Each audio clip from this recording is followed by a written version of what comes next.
بسم اللہ الرحمن الرحیم۔ السلام علیکم۔ حضرت زکریا علیہ السلام بھی بنی اسرائیل کی ہدایت کے لیے بھیجے گئے۔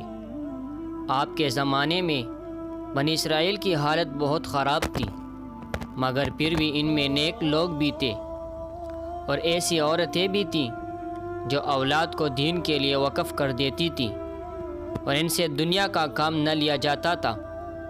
حضرت زکریا علیہ السلام نے اللہ تعالیٰ سے دعا کی اور کہا کہ اے اللہ، میری ہڈیاں کمزور ہو گئی ہے، سر بڑھاپے سے سفید ہو گیا ہے، میں تجھ سے دعا کر کے بھی ناکام نہیں رہا، میری بیوی بانجھ ہے اور مجھے اپنے بھائی بندوں سے ڈر ہے، بس تو مجھے نیک وارث عطا کر جو میرا اور یعقوب کی اولاد کا وارث ہو، اس کو ہر دل عزیز بنا اور مجھے اکیلا نہ چھوڑ۔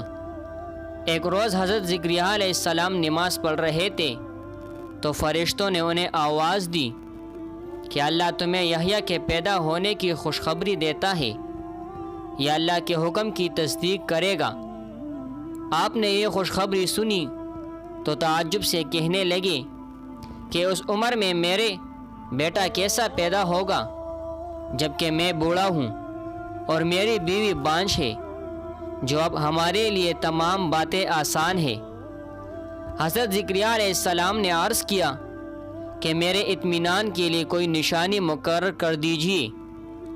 حکم ہوا کہ تم لوگوں سے 3 دن تک اشارے کے سوا باتیں نہ کرو گے، اللہ کو خوب یاد کرو، اس کی بزرگی صبح و شام بیان کرو۔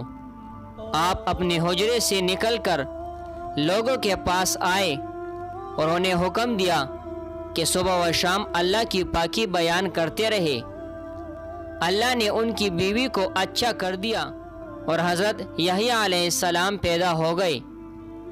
حضرت یحییٰ علیہ السلام کو اللہ کا حکم تھا کہ وہ تورات پر خوب اچھی طرح عمل کرے۔ ابھی حضرت یحییٰ علیہ السلام بچے ہی تھے کہ اللہ تعالیٰ نے ان کو دانائی بخشی، رحم دلی اور پاکیزگی عطا کی۔ وہ پرہیزگار تھے اور اپنے ماں باپ کے ساتھ بھلائی کرتے تھے، وہ سرکش اور نافرمان نہ تھے۔ حضرت یحییٰ علیہ السلام کے متعلق اللہ تعالیٰ نے قرآن پاک میں فرمایا ہے، اس کا مطلب یہ ہے کہ جس دن وہ پیدا ہوئے اور جس دن مرے اور جس روز زندہ ہو کر اٹھائے جائیں گے، ان پر اللہ کی سلامتی اور امان ہو۔ یہ لوگ نیک کاموں میں جلدی کرتے تھے، امید اور ڈر سے اللہ کو پکارتے تھے اور اس کے آگے عاجزی کرتے تھے۔